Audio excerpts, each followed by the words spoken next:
Today we're going to talk about foam. Oh, yeah. Foam is a huge topic. It's been a huge topic ever since Clark closed his doors. Yep. What, a year ago now? A little over a year? December 05. Wow. Yeah, it's been a while. It's been a whole year. Wow, it's been over a year. Yeah. So where are we with that? Oh, gosh. We have about 15 different blank companies to choose from now. Foam from all over the world, pretty much. The best foam that I've found so far that I like, every shaper likes something different.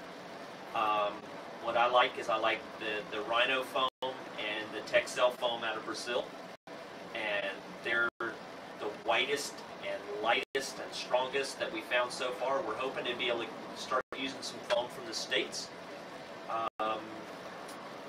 Once they get their act together and start doing some good stuff, we'll get on that too. But it's amazing.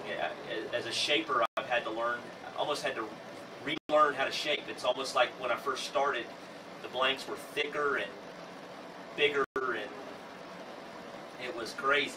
And it was all the foam was dense, and some of it wasn't dense. And it was totally crazy. I'm still learning, but it's so much fun.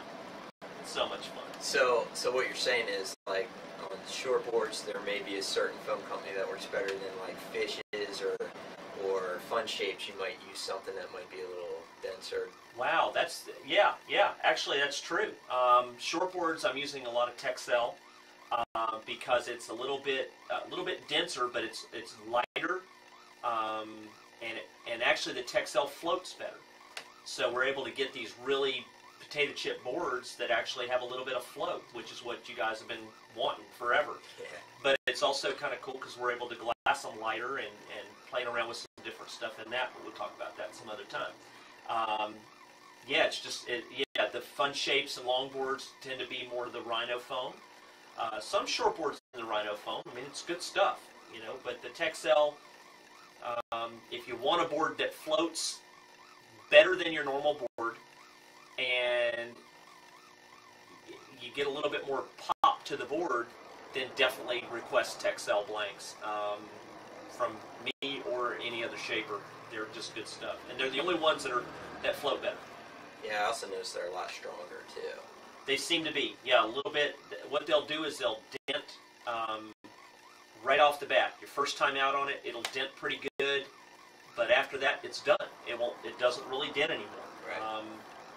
All the team guys have come back and raving about them. If you see any of the team guys in the water, ask them which ones they have. Yeah, they'll be glad to tell you, by the way. So. Yeah, they'll be glad to tell you whether you want to hear it or not. So fast, light, and durable. That's what we were going for, and that's what we got. It seems like. So Clark going out of business wasn't such a bad thing, and evolution's always good. Yes, it's so much better now. Just because we have choice. The blanks are a little bit more expensive. You'll see in the spring, as we're in right now, you'll see the prices going up just a little bit. Prices have gone up a little bit on the blanks, on the resin, and everything else too. So that's kind of where we're at. Well, that's pretty cool, man. I mean, so very informative, and I'm glad because it probably puts a lot of people at ease. A lot of people don't know what's going on with it, and hopefully this helps you guys out. Yeah. So there's lots of choices out there. So if you want ketchup, lettuce, and tomato on your burger, then you can get it. Yeah, and you can get it. What's the Burger King thing? Any way you want it, or something like that. Any way you want it. Yeah. If you want Texel, order Texel. If you want Rhino, order Rhino. If you don't care, don't put it down. We'll pick the best for it. Yeah. So, well, great. Thanks a lot for that information. And again, please email us some questions, and we'll get them in some podcasts. We'll get them in here in the Blue Room and dissect them and get you some answers. There you go.